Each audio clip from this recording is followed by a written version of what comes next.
The Keddie Cabin Murders, California, USA, 1981. Listen closely, because the night of April 11th, 1981, still echoes in the pine-dark valleys of the Sierra Nevada. Picture the resort town of Keddie, California, a scatter of wood-frame cabins tucked between steep railway cuts, the tracks groaning under freight cars bound for distant oceans. A last pocket of winter snow lingers beneath towering firs. Inside cabin 28, a small television hums late-night reruns, while a mother, her children, and a visiting friend settle into ordinary sleep, underwear that by dawn the room will be transformed into an abattoir of unanswered questions.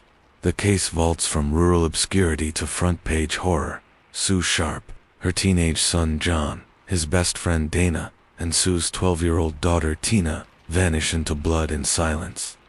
When deputies finally push through the front door, they step into carnage so brutal it stains even hardened investigators.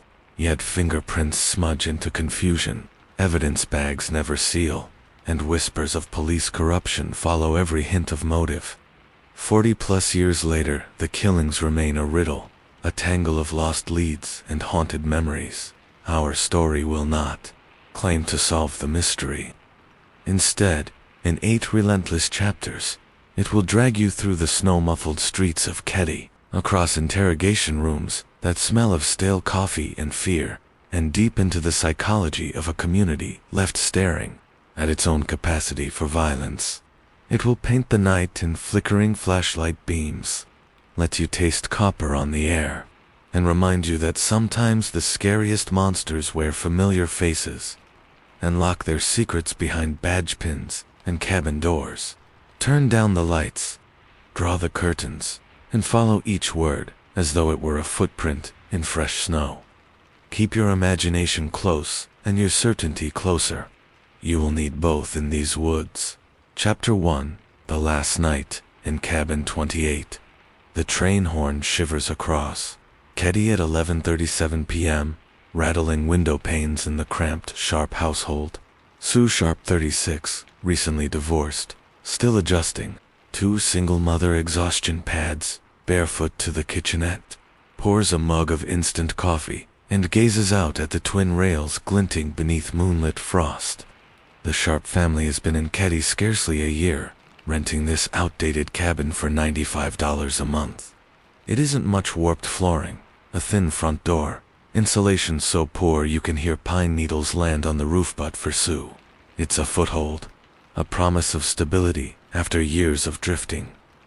Tonight, Sue's sons, John 15 and Rick 10, sprawl on the living room shag, trading whispered jokes over a deck of dog-eared playing cards.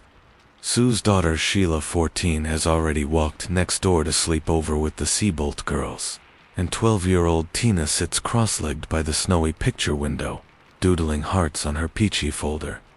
Outside, a porch bulb buzzes lonely yellow against the encroaching forest. From somewhere deep in the trees an owl calls, its hollow note echoed faintly by the corrugated tin roof. Sue rubs tired eyes, unaware this is the last ordinary moment her family will share. She doesn't see the pair of headlights creeping along Spanish Oaks Drive, doesn't hear the crunch of tires over gravel as an unmarked car idles near cabin 28. She simply turns, smiles at Tina, and says, "Brush your teeth, sweetheart." Tina nods, sliding markers back into a plastic cup that still smells of school glue. 11:50 p.m. John laces boots, tugging on a denim jacket heavy with the scent of Marlboro smoke. His friend Dana Wingate, a lanky 17-year-old runaway with a quick grin, twice before stepping inside, cold air curling around his Converse sneakers. They plan a short hitchhike to Quincy to visit buddies at the local hangout, return before sunrise. Sue starts to protest, then softens. John is nearly a man now, she reasons, and Dana's home life is worse than their own.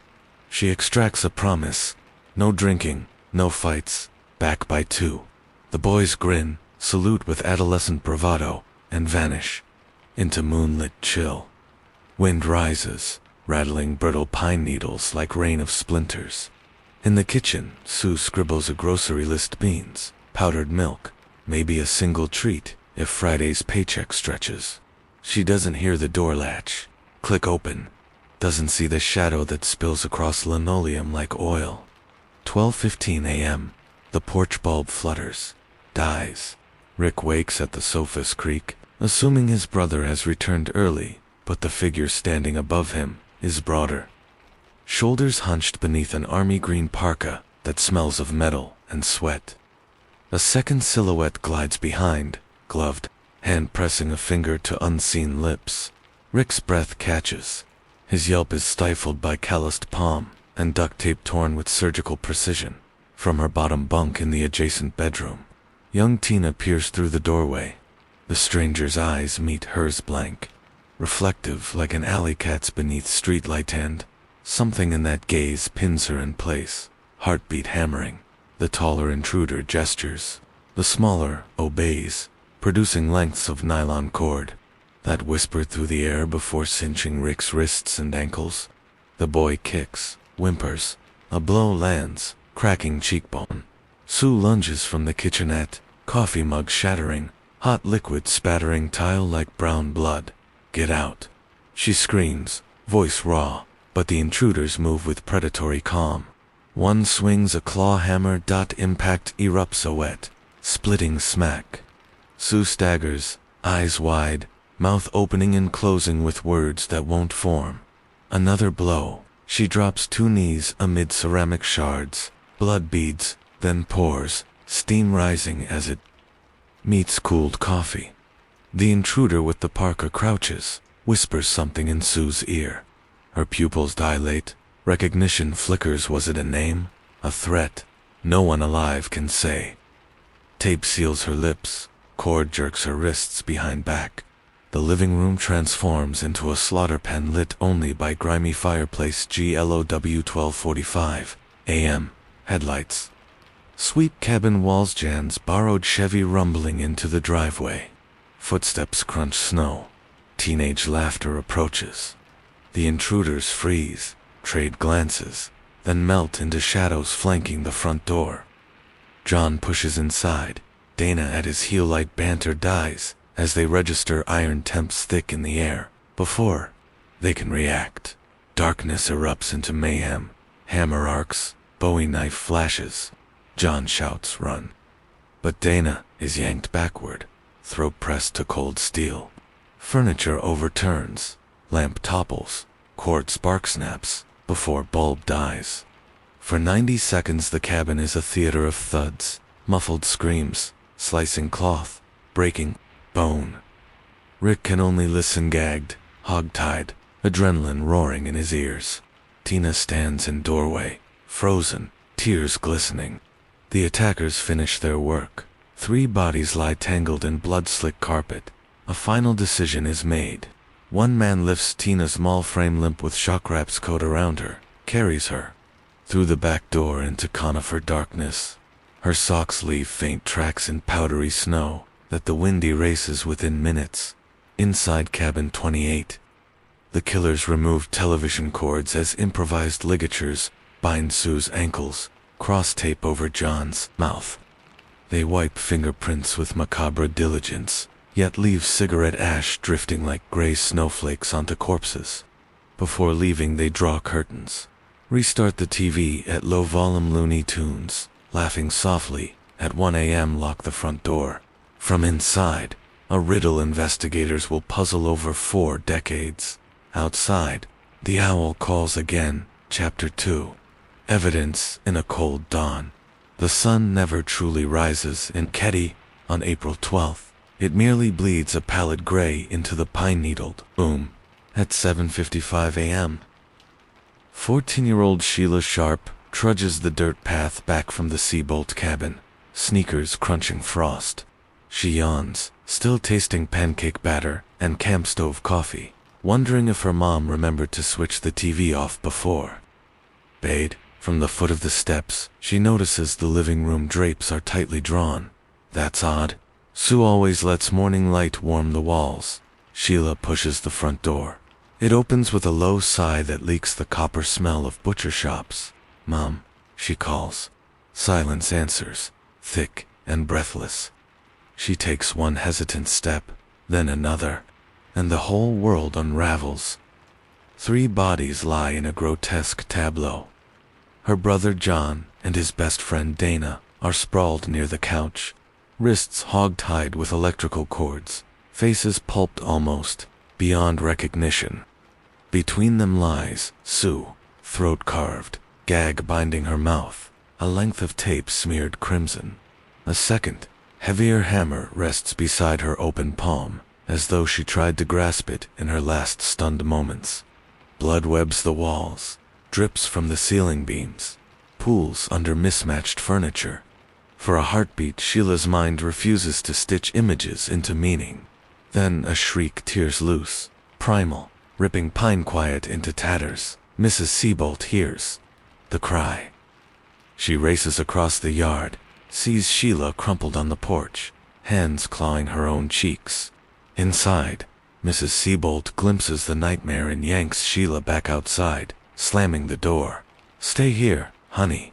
But there's more inside, where are Rick, Greg, and little Tina. Seabolt's teenage son bursts in through a bedroom window, finds 10-year-old Rick and 5-year-old Greg still bound, eyes swollen, but miraculously alive. They mumble through duct tape, too frightened to cry. Tina's bed is empty, pajamas rumpled like shed skin. Sheriff's deputies arrive within minutes, sirens scattering jays from treetops. Deputy Hank Clement crosses the threshold first, boots sloshing through blood. He sees a survival knife, probably the murder weapon, have embedded in the sofa cushion. Instead of marking it, he plucks it up barehanded, sliding it into an evidence bag only after smearing his own prints. Paramedics push past him, stepping on shoe prints. Someone bumps the TV. Volume spikes, Bugs Bunny's laugh track, then a medic mutes it. The crime scene is hemorrhaging integrity with every breath.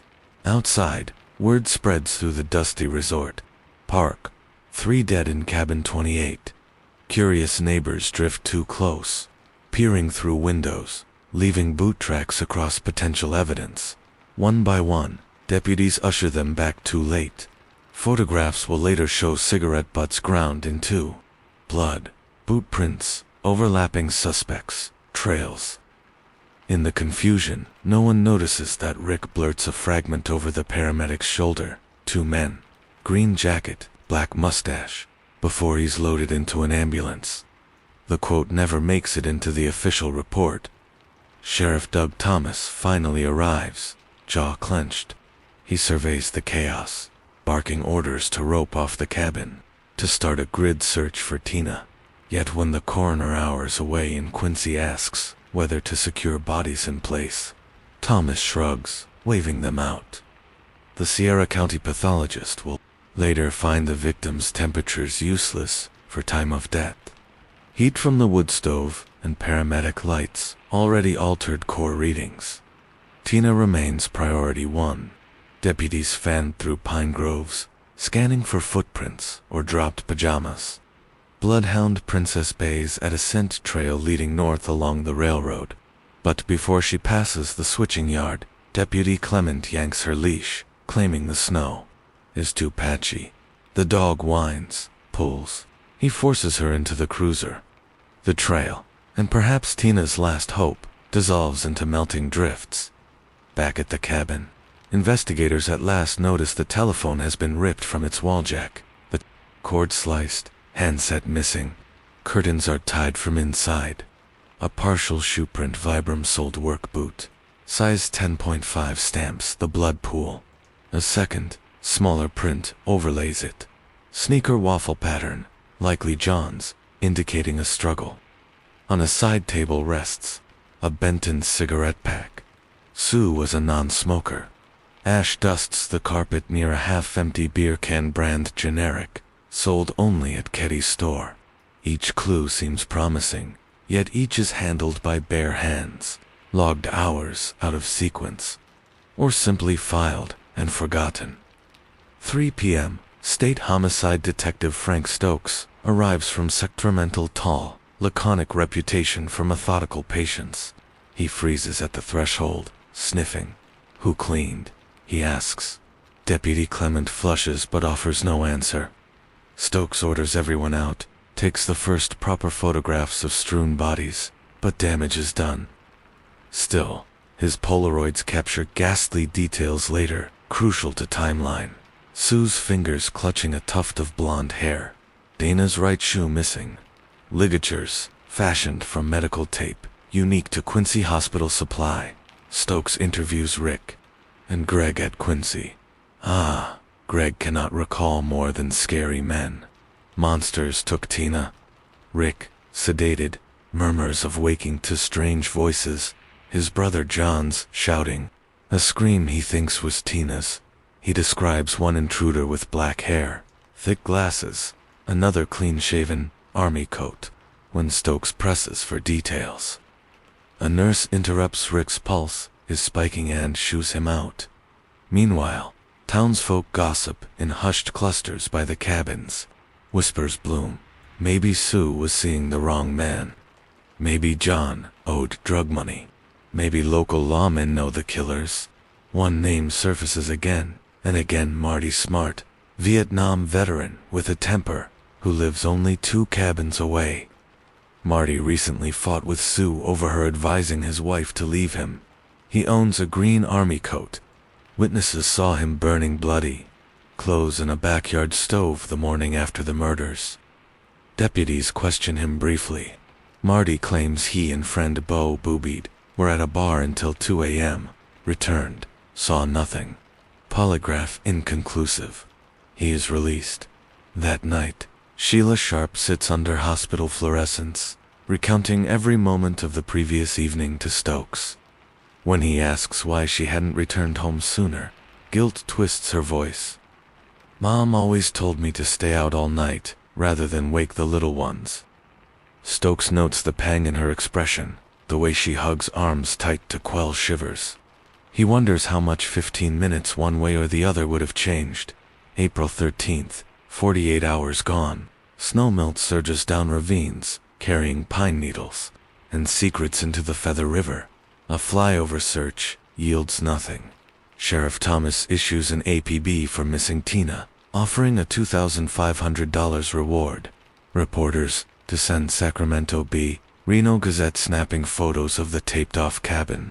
Front door now sagging from repeated entry. Stokes fights for resources. Thomas keeps jurisdiction tight, but the cabin keeps whispering. Under the sofa, crime techs finally locate Tina's nylon jacket, one sleeve ripped free. A small bloody footprint child-size marks the bathroom tile. Heading out, not in it may be Tina's last imprint. Stokes sketches night sequences on butcher paper. Attackers arrive between 12 o'clock and 12:15 a.m. Sue subdued first. Rick and Greg bound. John and Dana return 12:45. Frenzy. Tina taken alive. Motive. Rage and abduction. But why? And why Tina, not the younger boys? 3 days later, a handwritten note arrives at Plumas County Sheriff's Office. I killed the Sharp family. Tina is in Oroville. Look for a red pickup. No plates. Fingerprints smudged. Letter traced to newspaper kiosk in nearby Chester. Sheriff.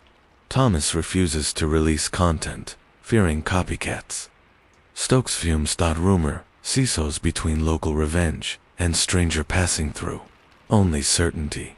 The killers spent unhurried time inside after the slaughter, manipulating bodies, wiping prints, staging scene. Confidence like that suggests familiarity, either with the victims or with the responding deputies. Night settles.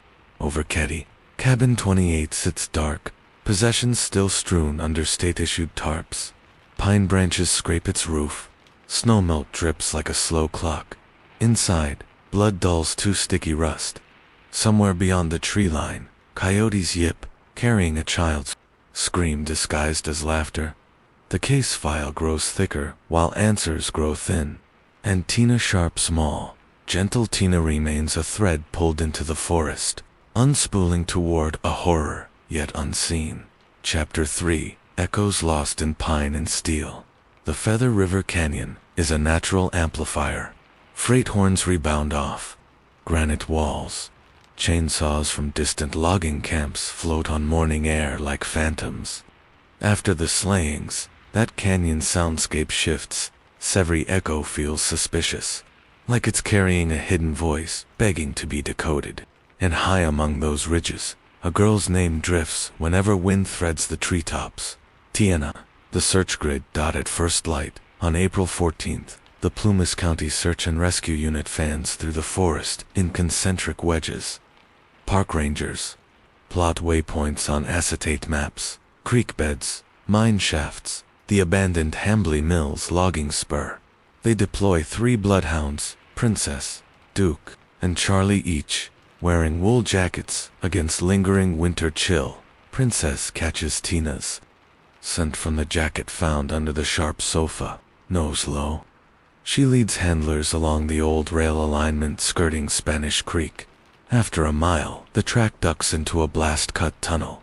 The dog box ears flat, tail between legs, whining. Handler tries to coax her in. She refuses. Duke and Charlie confirm. They pace the tunnel mouth in refusal, whimpering at something. Only dogs detect an odor of fear, or death, or both. Deputy Janice Vaughn scribbles a note. Dogs reluctant. Possible residual biological hazard. The phrase will later vanish from official transcripts.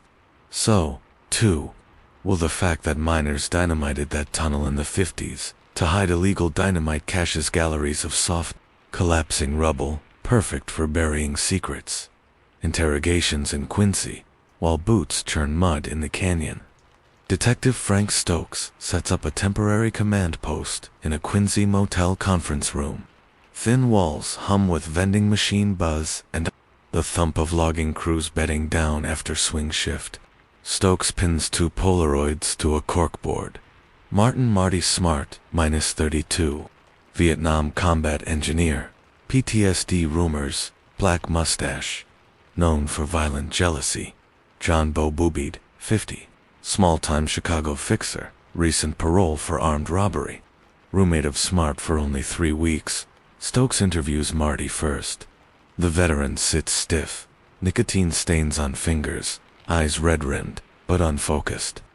He claims he, Bo, and Marty's wife Marilyn left the backdoor bar around midnight, drove home. Then Marty and Bo returned to the bar till 2 a.m. Can anyone corroborate? Stokes asks. Marty shrugs. Bartender was busy. He says, maybe other patrons. Stokes notes a scab on Marty's knuckle, half-healed. Marty says it's from chopping wood. B.O. enters next.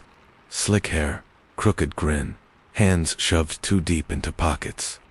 He defers to Marty's timeline, adding that they saw a bunch of hippie kids on the highway, but no trouble. When asked if he's ever been in Cabin 28, Bo smirks. Don't step on ants, detective. That place smelled like poverty. Yet, bar staff later recalls Bo bragging about partying with ladies next door. Meanwhile, Marilyn Smart tells deputies she woke at 2 a.m. to find Marty stoking the wood stove clothes half wet. He muttered something about relieving steam. She saw Bo cleaning a pocket knife under tap water. Marilyn whispers this behind a closed office door, but when detectives ask her to sign a statement, she hesitates. I can't, she says. Things happen when Marty thinks I talk too much. They release her under protective watch. Within a day, she retracts the story, citing confusion. Cabin 28 speaks in absence. Forensic techs finally dusts the knife. Deputy Clement, mishandled.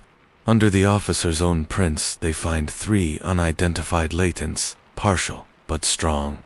Lab analyst flags them possible female juvenile for 2. The third larger, smudged with dried blood. The handle bears fibers matching Sue Sharp's nightgown. Yet inexplicably, the evidence bag sits on a shelf 2 days before refrigeration. Protein traces begin to degrade. In the living room ashtray, the Benton cigarette still rests. Brand favored by Marty and Marilyn. Marilyn says she quit weeks prior. Marty insists he smokes Camels. Stokes sends Ash to state lab. Mixed saliva DNA protocols are years away. The butt becomes another mute witness. Behind the cabin, detectives discover a length of surgical tape snagged on blackberry bramble. It matches the tape binding the victims. Marty Smart worked as surgical tech in Reno. Bo boobied once interned at a Chicago ambulance corps. Sheriff Doug Thomas marks it, then quietly files under inconclusive. Community in freefall. The Keddie Resort dwindles from 40-plus occupied cabins to fewer than 10 within a fortnight. Families sell campers for scrap and load station wagons at dawn. Night air fills with hammer echoes as homeowners board windows. Local teacher Mrs. Carol Jensen tells the Quincy newspaper, "We keep our kids in one room now." Mattress pushed against the door. At the tiny Keddie General Store, shelves of ammunition and padlocks empty by noon each delivery day. Owner? Hank Dorsey nails a sign, "No cash after dark." He carries a .357 under the till, though the barrel shakes when freight horns blare. The psychic, the trainee, and the forgotten tape. Desperate. Sheriff Thomas entertains a psychic from Sacramento, Geraldine Gary Bayless, who claims to seawater and a silver trailer. Deputies roll their eyes, but Thomas assigns rookie Mike Gamberg to drive Bayless on back roads near Feather Falls. Bayless orders him to stop, pointing at a ravine. Nothing. Thomas shelves the tip as media. Theater. Years later, Gamberg, now retired, will recall Bayless's accuracy to within half a mile of where Tina's remains are eventually found, at Quincy Station. A dispatcher discovers an unlogged tape recording from the early hours of April 12th, a 1 a.m. 911 call that came from a payphone outside the back door bar. A male voice whispers, "You got to get to cabin 28 now," then clicks off. The dispatcher had assumed a prank never forwarded it. When Stokes listens, his knuckles blanch white. Voice analysis suggests a match to Bo Boobied, but audio is hissy. District attorney deems it inadmissible. Blood on rails, silence in trees, weeks blur into summer. Mountain runoff swells Spanish Creek. Snow patches vanish. Still no Tina. Then, in November 1984, 3 years later, a bottle-hunting bow hunter in rugged Feather Falls region stumbles upon a human skull in leaf litter. Nearby, femur and pieces of denim. Plastic tape, identical to the cabin restraints. Lies tangled in pine roots. Forensics confirm dental chart. Tina Sharp. Distance from Keddie, 62 road miles. But only 35, along decommissioned rail beds exactly the path Princess tried to follow. Stokes returns from another assignment, stands over the recovered jeans, bile in throat. He remembers the psychic's ravine. He orders a full excavation. Finds nothing more than animal scat, charred beer cans, and .22 casings. Too little, too late. Steel doors close, mouths open. In 1985, Bo Boobied dies of throat cancer in Illinois. On his deathbed he reportedly tells a niece, "I did what I had to in Keddie."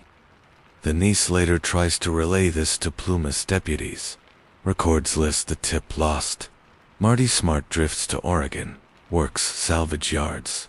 He divorces Marilyn, writes rambling letters to friends. One line, "Them kids was just in the wrong place at the wrong time." He succumbs to complications from diabetes in 2006. Never indicted, never truly cleared. Echoes in 21st century air. Clouds swallow sun again over the deserted resort. Cabin 28 declared health hazard gets bulldozed in 2004. Splintered timbers give a final groan, but neighbors say the echo resembles a child crying mama. Locals shrugged. Memories here ferment into superstition easily. 2013. New sheriffs. Investigator Josh Cahill reopens boxers, finds a sealed brown envelope labeled, "Do not process." Inside, a hammer rust-flecked, electrical tape strand, fused to claw. Cahill cross-checks Marty Smart's confession to a therapist, also buried. lost a hammer that night, hoping they never find it. The newly found hammer lay in evidence, 12 feet from Marty's file for 32 years. DNA. Technology finally reaches what 1981 could not.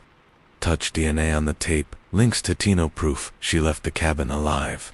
Partial male profile aligns with Marty's son Justin, who slept in the smart home that night. Justin once told schoolmates he dreamed of people tied up with a table knife and hammer. He was 10. Trauma counseling later claims he witnessed the murders from a hiding place, but his statement was never recorded under oath. For decades on Keddie's rail lines rust under Manzanita. The old general store stands gutted, its sign, yet on quiet nights, residents swear they hear freight horns echo patterns that don't match the timetable long, short, long, like Morse for someone trapped in time. And somewhere in sheriff's archives, blood-smeared Polaroids fade to sepia, while a child's denim jacket remains folded in a bio-locker, still smelling faintly of pine and fear. Each artifact whispers a plea for resolution that bureaucratic dust cannot deaden, but the canyon keeps its echoes, and the steel keeps its secrets. To chase them you must go deeper into the rooms where confessions warped, and the dark where motives nest, like spiders in timber seams. That is where Chapter 4 will lead, following a trail of misfiled documents, coerced alibis, and the ghost voices caught on tape that refuse to stay silent. Chapter 4. Confessions in the Static. The Sierra air grows brittle as autumn 1986 slides into the valley. Keddie's cabins sit half-rotted beneath copper needles. Tourists have forgotten the resort, but the case file refuses to die. Down in the basement archives of the Plumas County Courthouse, fluorescent tubes sputter over metal shelves sagging with mildew-flecked boxers. One carton, its lid warped. Masking taped 3 times over bears a fading scrawl. KD-28. Do not release. Retired Deputy Janice Vaughn volunteers 2 days a week to digitize cold cases. She slices the tape on that forbidden lid and coughs at a puff of dust. Inside, 3 cassette reels sealed in brittle evidence envelopes. They hum faintly, like seashells pressed to an ear. Typed labels. Smart for -14, -81, unedited boobied. April 15th, 81, unedited psychic call. April 18th, 81, Janice frowns. County records show only edited summaries. She threads the first tape into a desktop player. A click. Then Marty smarts. Gravel drawl fills the fluorescent hush. Marty, I've been telling you the hammer was gone before I got home. Dat Stokes, you fought with Sue Sharp 2 days earlier. Marty, women talk too much. Sheila's mom worked her mouth. Stokes leaning in, voice low. Marty, you said, I'll silence that bitch. Those were your words. Marty, laughs, coughs, you recording me. Turn it off. I'll tell you how it really went. Static overtakes the real. Janice rewinds, the same iron hiss blankets Marty's confession every time he edges toward detail, as if the tape were magnetized. Blank at those moments. She tries the bow-boobied reel similar dropouts, always at key phrases. Knife came from. Static. We drove Tina. Janice's gut clenches. She fetches Detective Frank Stokes now, gray-templed, semi-retired, still hungry. Stokes listens, jaw tightening. I bet the originals were clean, he mutters. Somebody bulkrised them with a handheld magnet. He orders digital backups before chain of custody red tape clamps shut again. The last dispatcher to fill gaps. Stokes tracks down Kathy Randolph, the night dispatcher who logged the vanished 1 a.m. payphone call. She lives in a double-wide outside Reno, chain-smoking over late-night radio gospel. Stokes brings lukewarm diner coffee, plays the muffled 911 playback. Kathy's pupils dilate. Tears pool. That's Bo, she whispers. He called again the next night. Said, you didn't hear nothing, kids die slow in these woods. I wrote it in the blotter. Sheriff Thomas tore the page out. Said it was prank noise. Stokes leaves with a Xerox of Kathy's journal. Ink smudged midnight entries the sheriff never filed. A turncoat polygraph. Polygraph examiner Paul Kruger, long retired, agrees to one last conversation. He pours rye into chipped mugs and admits under trembling breath that Marty Smart failed to control questions in 1981. Did you strike Sue Sharp? And were you inside cabin 28 after midnight? But Sheriff Thomas told him to grade inconclusive, high profile, no proof. Kruger weeps, guilt carving valleys in his cheeks. I wrote the true chart readings on carbon copy. Thomas kept the master, told me to burn the carbons. Stokes drives Kruger to his storage locker, cardboard box under fishing tackle. Inside ambered polygraph needles on thermal paper tracing, twin spikes Marty's stress peaks. A ghost confession in ink.echo on Channel 3 back in 1981. Keddie's TV antennas caught San Francisco UHF on good nights. Local ham radio operator Eldon Price recorded static-ridden late shows. He contacts Stokes after hearing of revived interest. Got something might help. He cues a VHS marked April 11th to 12th, 1981. Amid commercial snow, the TV audio hisses. Faint under Bugs Bunny, a terrified child's voice bleeds in. Leave, my brother mommy, no. Eldon used a Rabbiteers booster that inadvertently captured police walkie chatter. Time code, 108 AMV. Murder window. Voice analysis suggests Tina Sharp. Deputies were transmitting from inside cabin 28, yet the official radio log lists no traffic until 2 a.m. Stokes stares at the waveform, fury surfacing. Someone kept that tape off the books. The Hammer's twin. Autumn 1988. A drought lowers Spanish Creek, exposing a rust-coated Estwing hammer lodged among old beer cans handle, wrapped in red electrical tape. A rafting teen snaps a Polaroid, brings it to the sheriff's substation because of the story he's heard all his life. Evidence techs compare strike marks to the victim's skull fractures. Microstriations mirror the recovered sofa blade. 2 hammers, not one. Marty once told neighbors he lost a pair of framing hammers. One surfaced in evidence. The creek just surrendered the other. Chain of custody again fumbles. The hammer sits 6 months before lab delivery, oxidizing away trace fibers. Still, analysts lift scrapings of Sue. Sharp's blood deep in the claws, groove-proof. 2 killers worked in tandem. Ghost, report number 95-A. In 1995. New Deputy Alana Perez audits evidence cartons for state grant compliance. She finds report 95A, an unaired coroner memo. Sue Sharp's right hand, clutched blonde hair, entered into NCIC. The original comparison sample quietly vanished from the freezer. DNA revolution now looms, but no hair means no test. Perez types a grievance. Precinct brass reassigns her to traffic duty. Stokes enraged rereads Marilyn Smart's initial statement. Marty and Beau returned smelling of metal and strong cologne. His hair looked damp, he said. He got paint thinner on it. Marilyn is sandy blonde. Stokes wonders if Sue grabbed Marilyn in a frantic bid for help, or if someone wore a disguise wig to confuse witness memory. But, without the hair, speculation swirls uselessly. EVP in the cabin's absence. Cabin 28 is gone. But paranormal group Sierra Ghost Gaze sneaks onto the empty concrete pad in 2001, recording electronic voice phenomena.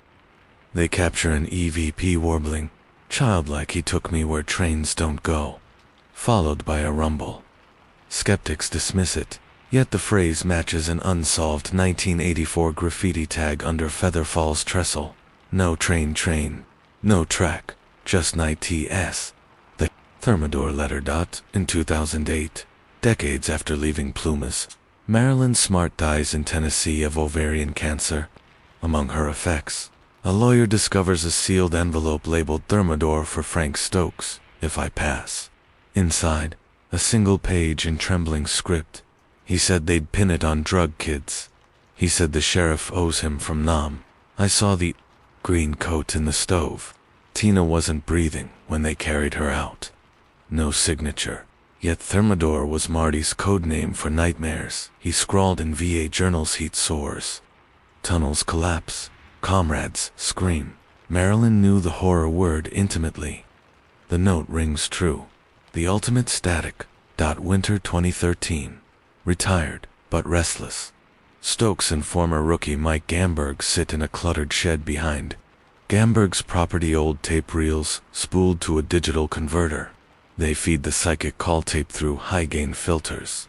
Under Geraldine Bayless's breathy instructions, I see water, I see gray rock. A second voice mutters almost below hearing. Stop her mouth, or I will.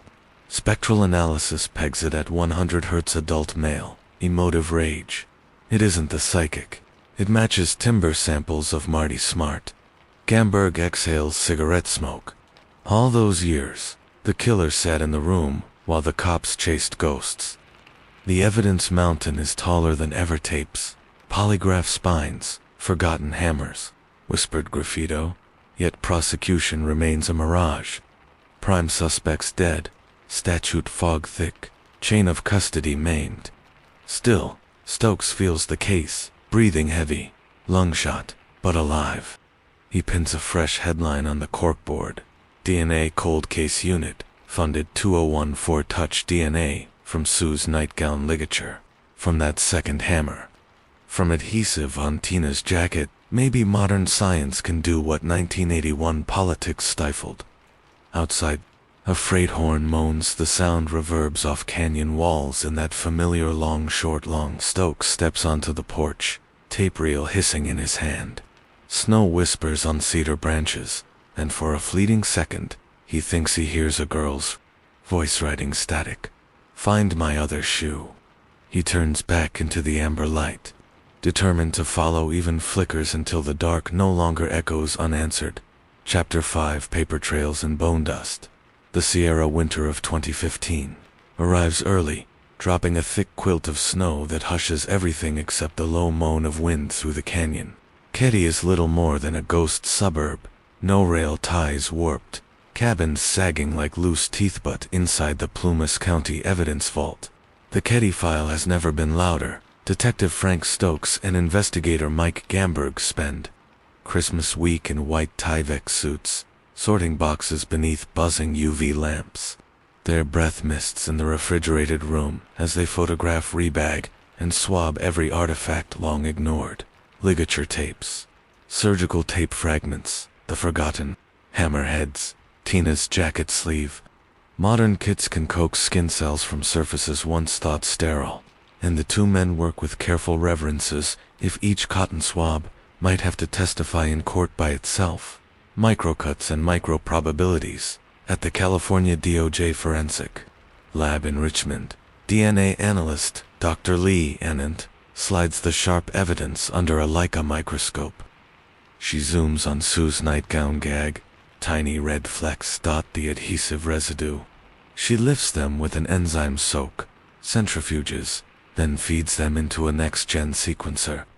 2 weeks later, she calls Stokes. Dr. Anand, I have a YSTR profile. 90% probability belongs to one of two male relatives. Stokes, surname, Dr. Anand, Smart. The blood under the tape belongs statistically to Marty Smart or his son Justin. Justice feels within reach, but Justin was 10 in 1981. The path to indictment on old, contaminated evidence is treacherous. Stokes knows defense attorneys can shred probabilities. He needs more. The box in the attic. Gamberg receives a late-night call from rancher Tom Wilkes near Red Bluff. Wilkes bought Marty Smart's storage trailer at auction years back, uses it for hay. While clearing raccoon nests, he found a padlocked crate labeled VA Med Rex. Inside, a spiral notebook, edges singed. Marty's handwriting fills every page, a rambling war diary sliding into guilty sermons. Bo says tape the hands first. Sue looked at me like I was her own brother. John kept fighting, but the second hammer slowed him. The little one was already gone when we fed the fire. April still smells like blood. Gamberg photographs each page, his pulse thudding in his temples. The diary is no mere delusion. It matches autopsy angles, order of injuries. The missing second hammer detail that wasn't public until 1988, dust in the vault. Dr. Annan checks the hammer, unearthed from Spanish Creek. Deep in a rusted claw groove, she finds powdery debris. Under Ramon's spectroscopy, it resolves into bone dust, specifically cortical bone dust from a human cranial plate, mixed with pine pollen, unique to Cabin 28's structural lumber. That dust aligns with microchips flaked from Sue Sharp's skull. A forensic link, murder weapon confirmed. Gamberg drafts an arrest affidavit for the conspiracy of deceased persons. A legal step needed to seize assets and unseal grand jury testimony. He sends it to the DA, but there is still one missing key, the chain connecting Tina's final location to Marty or Bo, the railroad ledger. Stokes dredges Union Pacific, records to locate train manifests from April 12, 1981. He discovers a helper. Locomotive idled at a siding near the Feather Falls Ravine from 1 a.m. to 3 a.m. Engineer name, B. Booby Bo's cousin, moonlighting under alias Ben Albeed. The engine log shows the cab door open for 45 minutes at 2:10 a.m., enough time to offload a body and tape. The rookie yard clerk who filed the log is now retired in Boise. Stokes drives 14 hours through sleet to interview him. The clerk remembers Bo visiting the yard to deliver lunch the night before Easter. He also remembers a small girl's denim jacket tossed on the locomotive floor. Management told him to keep quiet to avoid public hysteria. The quiet grand jury. Spring 2016. Plumas County seats a secret grand jury. 12 citizens sworn to silence presented with the diary, DNA white profile, bone dust, train ledger, and dispatch tapes. They listen to Marty's static-scarred confession. They hear Tina screaming under Bugs Bunny laugh track. They see Polaroids of the hammer grooves, aligning like lock and key. After 9 hours, the foreman signs a posthumous indictment for Marty Smart and John Bo Boobied first-degree homicide, aggravated kidnapping. It is mostly symbolic. Both suspects are dead. Yet it unlocks civil actions, lets investigators seize surviving property, and, crucially, permits a formal public statement that the killers are identified. The press conference, that wasn't. May 1st, 2016, 35 years after the murders. Cameras crowd the Plumas County Courthouse steps, waiting for Sheriff Leslie Gray to announce closure. Moments before airtime, County Council cancels, citing ongoing legal conflicts. Rumor whispers that Smart family heirs threaten multi-million suits if the county labels Marty a murderer without living defense. The press leaves with nothing but a rumor and fresh anger. Stokes and Gamberg sit alone in a dim evidence room. Diary pages spread like confession petals. Frustration hardens into resolve. They decide facts belong to the public. Suits be damned. They digitize everything, tapes, photos, DNA charts, and leak a file to investigative podcast Cold Cuts. Within 48 hours, downloads hit 1 million. The world finally hears Tina's recorded plea. "Help me. It hurts." And Marty's raspy brag, "We tied M with cable." Public outrage roars.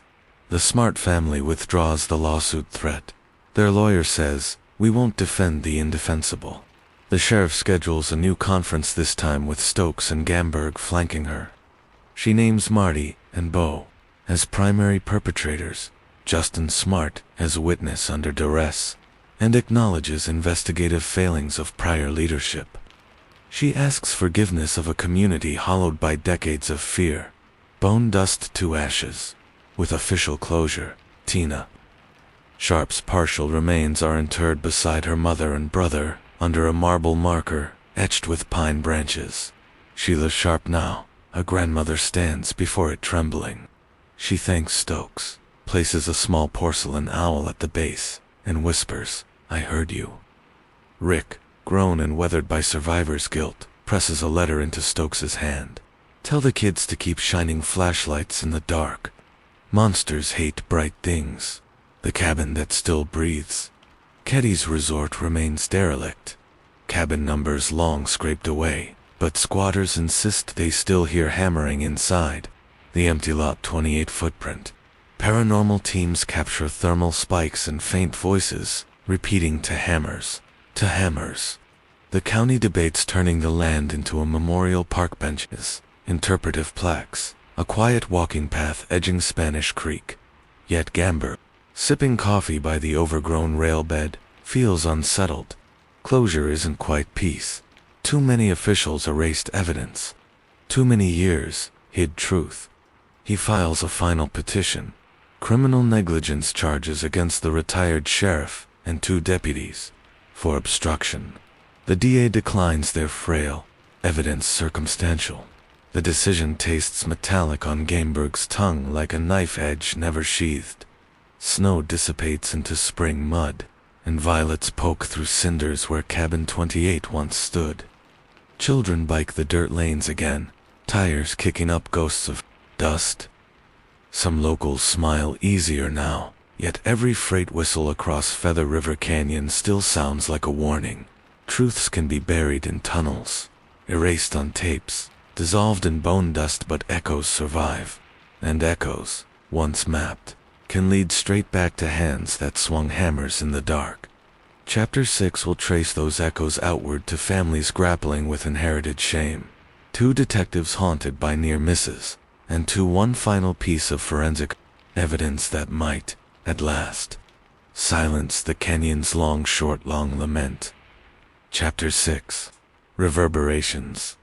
The news breaks like spring thunder, rumbling first in Plumas County, then rolling across California talk radio, then flashing on banner scrolls nationwide. Keddie Murders solved at last, suspects dead for decades, in living rooms, lit by breakfast TV glow.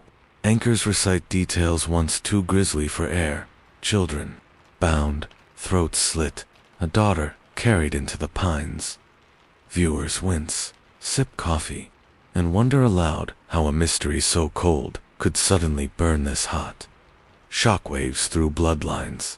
Justin, smartwince, a wide-eyed 10-year-old peeking from bunk. Sheets watches the broadcast from a Reno halfway house, sober 93 days. The crawl spells his father's name, Martin, in block capitals, the word murderer strobing beneath like a verdict delivered in lightning. Justin's sponsor switches off the set, but the damage lingers in the buzzing screen after memories. He tried to drown in vodka, surge backhammer clangs, Sue's muffled plea, Beau's cologne, reeking of cheap musk and copper. Justin curls on a vinyl sofa, fists pressed to temples until the staff nurse brings a sedative. That night, he journals. By flashlight, scrawled trembling. I never told them about the second hammer. I never told them. Tina whispered my name when they took her.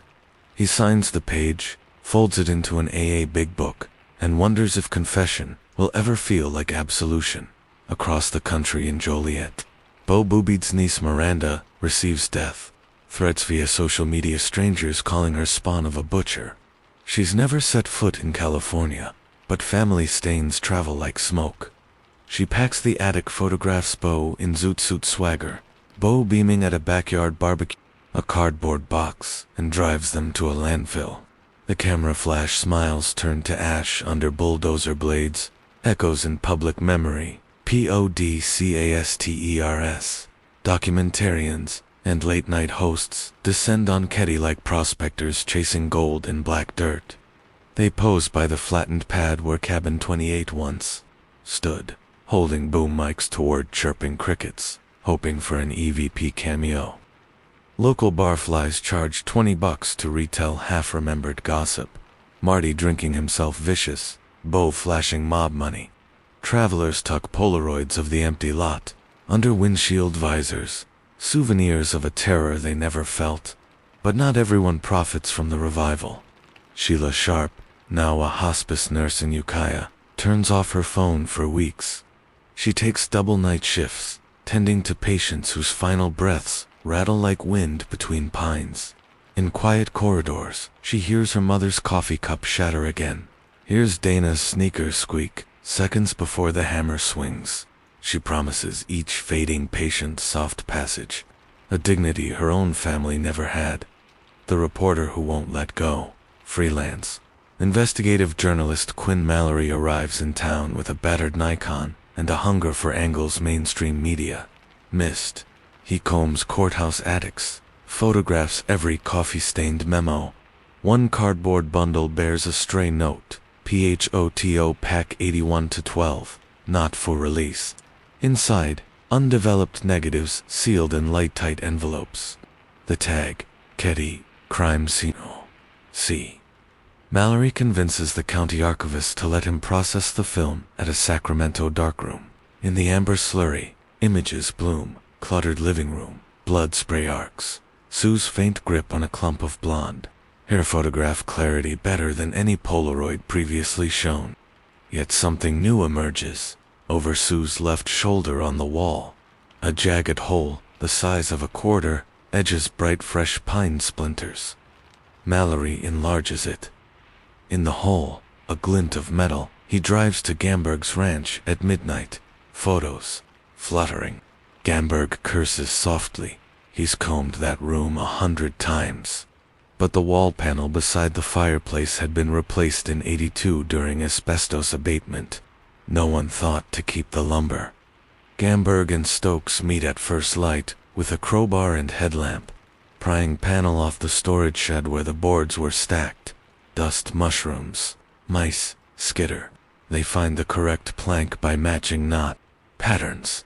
In the hole, a .22 caliber slug, oxidized almost white. Ballistics techs test it. Rifling grooves match Marty's childhood squirrel rifle Mama Smart's keepsake, recovered from his Oregon estate after he died. Gamberg feels adrenaline fizz behind his ribs and unassailable physical link placing. Marty in the room, rifle fired, recoiling bullet buried in pine. Yuba City skeletons. While ballistics tests run, cadaver dogs scour abandoned wells within a 40-mile radius needed for a docu-series reenactment. They tell the sheriff, in a Yuba City orchard, Princess now successor Princess, 3 alerts at a capped irrigation tube. Deputies unbolt the lid. A stale gust climbs out, metallic and sweet. Down 30 feet rest articles, a melted plastic comb, a toddler-sized sneaker, and a tangle of vinyl tape. Each tagged and rushed to the lab. Tests reveal the sneaker rubber holds trace amounts of Tina's mitochondrial DNA, too degraded for absolute proof, but isotope analysis matches the soil where Tina's skull was discovered. It suggests her body traveled farther before final abandonment, perhaps multiple stash sites as Marty and Bo dodged roadblocks. The last tape, UNREDACT. In 2017, Gamberg receives a FOIA dump from VA headquarters. Marty's psychiatric counseling sessions, once sealed. One reel contains an eerie lullaby, Marty humming Lulay, thou little tiny child. Mid-hymn he tells the therapist, we put her in the creek bed, but the damned water kept whispering. Gamberg overlays the audio onto canyon acoustics. The cadence syncs with Spanish Creek's curve near the dynamited tunnel. A crime scene archaeologist dredges the bend. Among rusted beer cans, they recover a copper bracelet engraved T.S. Tina Sharp's lost birthday gift. Reverberations into policy. Public fury triggers legislative hearings on rural law enforcement standards. Testimony of bungled evidence spurs a bill funding cold case DNA units statewide. Sheila Sharp, trembling behind witness podium, reads a statement. If proper practice existed in 1981, my sister might be old enough to testify here today.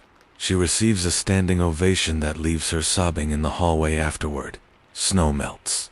Spanish Creek sings through railway cuts, carrying fragments of pine bark and long-buried secrets toward the Feather River's wide mouth. For a moment, Keddie feels lighter, as if the canyon itself exhaled. Yet every freight horn still repeats. That lingering pattern, long short, long amorce lament, etched into steel. Frank, Stokes pins the spent .22 slug in a shadow box above his cluttered desk. It glints under dusty afternoon light. A reminder that echoes eventually distill into solid-proof metal, bone dust, the hush between breaths, where truth waits. He phones Sheila. One more piece found, one more stone on the grave.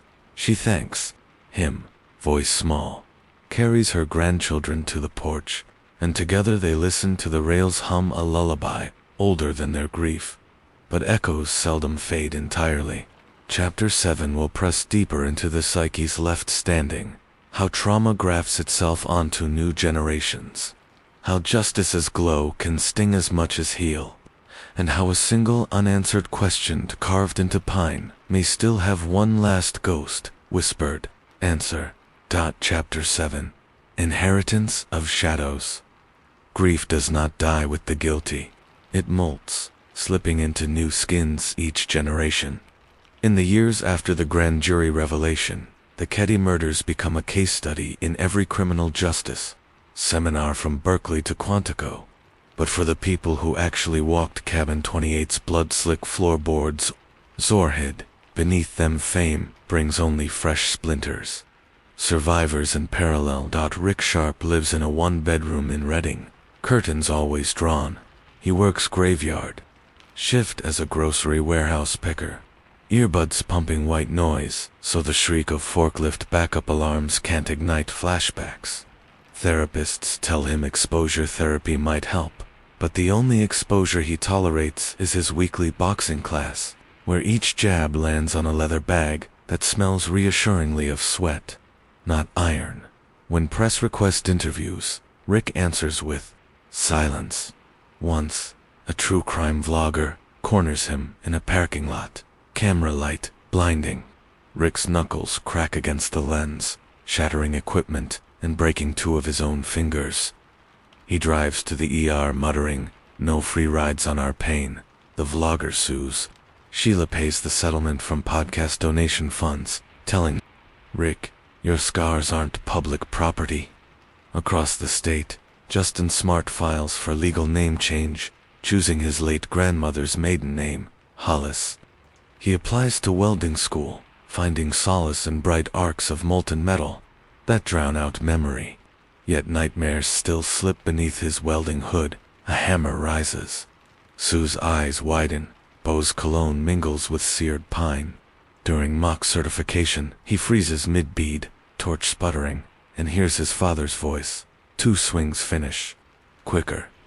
He drops the torch, vomits into slag. Instructors pass him on sympathy. Justin files the certificate in a drawer he never opens. The canyon's new children, Keddie's abandoned resort, once slated for Memorial Park, degrades into a makeshift skate arena. Local teens tag ramps with spray paint owls and the phrase "Cabin 28 lives." One night, a group live streams from the old service tunnel where Princess balked in '81. Mid-broadcast, the phone mic captures a sudden metallic clang, followed by panicked breath.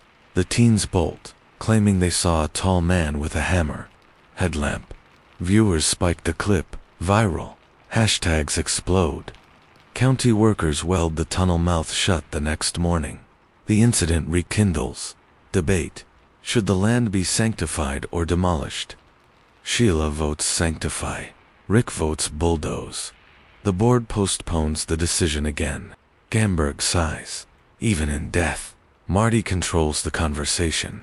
The Hazelton letter. In 2021, a package arrives at Plumas Evidence. Postmark: Hazelton Federal Penitentiary, Pennsylvania. Sender: inmate Ray Slick Serrano, former foot soldier for Chicago outfit, serving life. Inside, a 3-page letter on prison stationery. Me and Bo ran errands back then. He bragged about bleeding a whole cabin, said a vet. But he needed hush money. Sheriff was square. Bo passed around a Polaroid of a boy tied up. Lost it over cards. But I remember rail tracks behind him. Serrano includes a crude map. Rail spur, pine stands, an X-labeled second dump boiler. The description aligns with disused narrow-gauge spur near Rock Creek. Never searched. Gamberg shoulders a metal detector and hikes in under charred scrap boiler steel. He finds a melted plastic ID bracelet, the kind hospitals place on children. The name strip is bubbled, unreadable, but forensic infrared later reveals Tina's sharp feint beneath. It proves Bo handled Tina after leaving Marty. Adds federal conspiracy. Wait. Too late for criminal court. But not for history's ledger.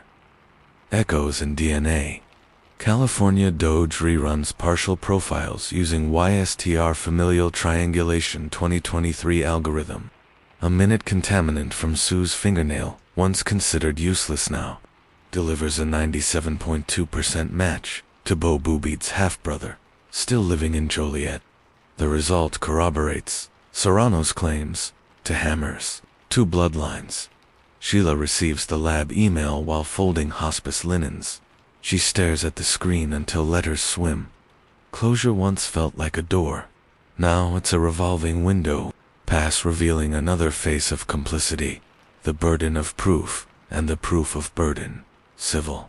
Court convenes Sharp ETHL v. Plumas County for wrongful investigative negligence.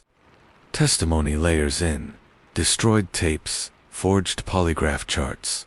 The creek hammer oxidizing in evidence purgatory. Jurors sob as Tina's voice plays. The county settles for $4.2 million, split among surviving Sharps. Sheila donates half to the Cold Case DNA initiative.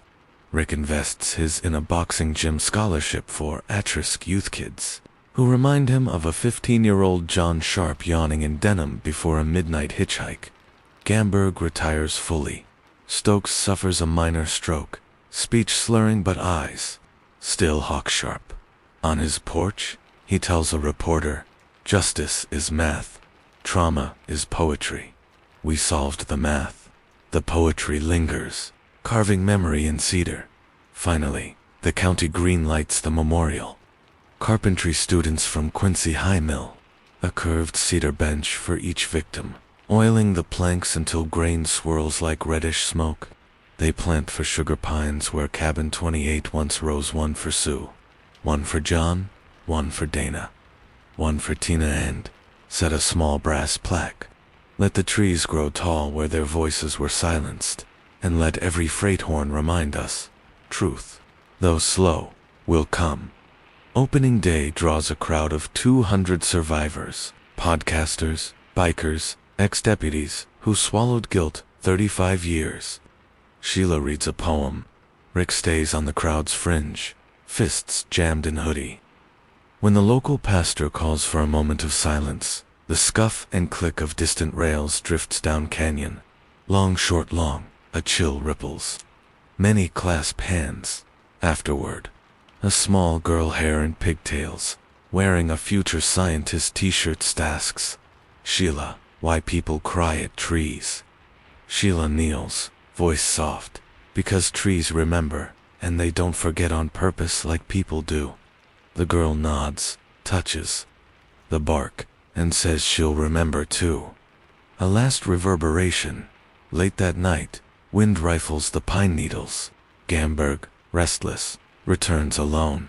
He sits on Sue's bench, exhales mist toward a quarter moon. The freight track sings. He pulls a handheld radio one Detective Stokes gave him on retirement, dials to the old sheriff band, static hissing. For years the channel has been dead. Tonight it crackles, faint, distant, the same wavelength Eldon Price once captured. Through the hiss comes a child's voice, or maybe just interference, whispering, "Thank you." Then it's gone. Gamberg smiles, tears streaking wind-burnt cheeks. He clicks the radio off, stands, and lets the canyon's hush fold around him. For the first time since 1981, the silence feels not like menace, but like rest. Trees grow, and benches weather. Podcasts fade as new horrors populate feeds. But for those entwined with Cabin 28, the echo no longer dictates the tune. It's just another canyon wind, hinting at what was lost, yet no longer ruling what remains. One chapter remains. Chapter 8 will close the loop, reflecting on the cost of unraveling horror. the lessons etched into policy and personal psyche, and one final call to keep memory vigilant so no family's screams fade unheard into static again. Chapter 8. Every freight horn a warning. Night descends on Feather River Canyon one last time in our tale, and the rails sing beneath the passing freight like a string section bowing the same minor chord long, short, long. The memorial pines at the site of Cabin 28 sway in rhythm, their boughs whispering to anyone who will still listen. Tonight, those whispers will echo the final truths unearthed, the cost tallied, and the fragile piece stitched from decades of shredded evidence and shattered hearts. The camera of your mind drifts over Keddie's resort grounds, abandoned cabins, slumped deeper into blackberry tangles, their roofs caving like tired shoulders. Only the memorial clearing glow solar path lights circle the cedar benches, throwing soft halos that cannot quite chase away the canyon's vast night. Detective Emeritus Frank Stokes shuffles across the needle-strewn soil, leaning on a cane, the color of ash. At the far edge, investigator Mike Gamberg rests a thermos on the rail of the old footbridge, steam wafting into the moon-silvered air. They do not speak at first. The freight is due any moment, and they both want to hear the horn raw and unspoiled. When it sounds low, mournful, undeniable, Gamberg finally whispers, 40+ years and every blast still gives me gooseflesh. Stokes nods, eyes shining. That horn saved us, Mike. We followed it back to the truth. Wind slips down the canyon, bending the pines. If you close your eyes, you can almost smell Sue Sharp's percolating coffee on the nightstand. Here, John. Sharp's teenage bravado vanish into an icy gasp. Feel Tina Sharp's small hand as she tried to hold on to life. The past hangs here but softer now. Less jagged. The ledger of lessons. The next morning, Stokes stands before the California Commission on Law Enforcement Standards in Sacramento. White hair combed, suit collar frayed, he addresses recruits, sheriffs, senators. Evidence is a living thing. Break its chain, and it bleeds to death. He details the lost hammer, the erased tapes, the shredded polygraph carbons. He describes how a single oversight can spread like mold through an entire case file, choking justice for generations. An assemblywoman wipes tears as Stokes lifts the .22 slug recovered from Cabin 28's wall. This spent round weighed less than a gram, yet 40 years later it saved a name from erasure. The committee adopts new statutes, mandatory cold case audits every decade, standardized digital archiving within 30 days of seizure, an independent review when any child victim remains unaccounted after 60 hours. They christen it the Tina Sharp Act across the country. Police academies add Keddie to curricula not for shock value, but for blueprint on how not to bungle hope. The quiet echoes of the living. Sheila Sharp buys a small sunlit bungalow in Ukiah. She plants lilac bushes out front because her mother loved their perfume. When hospice shifts drain her, she sits on the porch swing and rereads Sheila's own teenage diary entries, saved by a benevolent neighbor the night after the murders. She pens addendum pages, now letters to Sue, John, Tina, telling them of each fragile victory, a patient's peaceful passing, her daughter's college acceptance, a sunrise that reminded her of family camping trips before life unspooled. Sometimes she hears the faint metallic ring of a hammer in her dreams. She breathes through it, imagining feathers instead of iron, and wakes able to move again. Rick Sharp opens the non-profit boxing gym, 28 rings. The ring ropes are pine green, mats trimmed in crimson. He tells every kid who steps through the ropes, you're not here to fight ghosts, you're here to outrun them. When he teaches them to tape their fists, he nods at the roll and says softly, tape can hold you down or hold you together. You decide. Justin Hollis welds art pieces from railroad scrap, bending I-beam offcuts into towering owls. One 18-foot sculpture stands sentinel at the memorial clearing now. He doesn't sign his name. The weld beads are signature enough. At night, When freight horns echo, Justin sometimes drives out to watch the owl's steel feathers glint. In the hush, he says a simple prayer. Sorry, Tina. The final piece of proof. It is early 2024 when Dr. Lee Annan phones Gamberg. She has cross-referenced the partial female DNA on Sue's nightgown gag. Advances in low-copy amplification reveal microscopic contact from a second female Smart. She was never at the cabin that night, according to her testimony. Yet the DNA says otherwise. She was close enough to brush Sue's clothing. Close enough that Sue might have clawed a strand of her sandy blonde hair. With both Marty and Bo dead, with Marilyn buried 6 feet under Tennessee clay, the finding changes, no indictment. But it completes the ledger of culpability. There were at least 3 adults in cabin 28 that night. Stokes feels the puzzle lock at last and breathes out decades of tension. He drives one final time to Feather Falls Ravine. He sprinkles a pinch of cedar sawdust ground from the memorial benches onto the water, watches it swirl among pine pollen and drift away. For every truth carried off by the current, he murmurs, may another route find purchase on shore. Memory in motion. The Sierra snowpack thins each passing spring, but the pines hold fast, and so do the stories carved into them. Each freight horn is both elegy and alarm. Remember what neglect almost buried, heed what diligence finally restored. Travelers who stop at the memorial pad seldom linger long. The air feels too charged. Yet nearly everyone leaves a token key, a friendship bracelet, a folded apology note. The county collects these offerings monthly, storing them in a fireproof vault marked Cabin 28 Legacy Archive. Gamberg jokes they'll need a bigger vault soon. Every April 11th at dusk, survivors and supporters meet there. No cameras allowed. They read 8 names. Sue, John, Tina, Dana, and the 4 who survived but carried scars. Reg, Sheila, Justin. Then silence spills until the first freight whale threads the canyon. Long, short, long, and as the horn fades, you can almost hear a girl's voice on the wind saying, "It hurts less now." If this journey through darkness and hard-won light moved you, help us keep watch.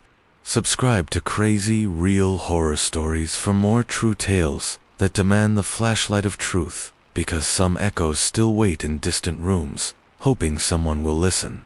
Click here and join our vigil. Share this story with anyone who trusts. That time alone cannot heal wounds, only courage, persistence, and voices united across generations can. And remember, every freight horn you hear might just be a warning to pay attention, to keep the chain of evidence unbroken, and to guard the vulnerable before the night grows too deep.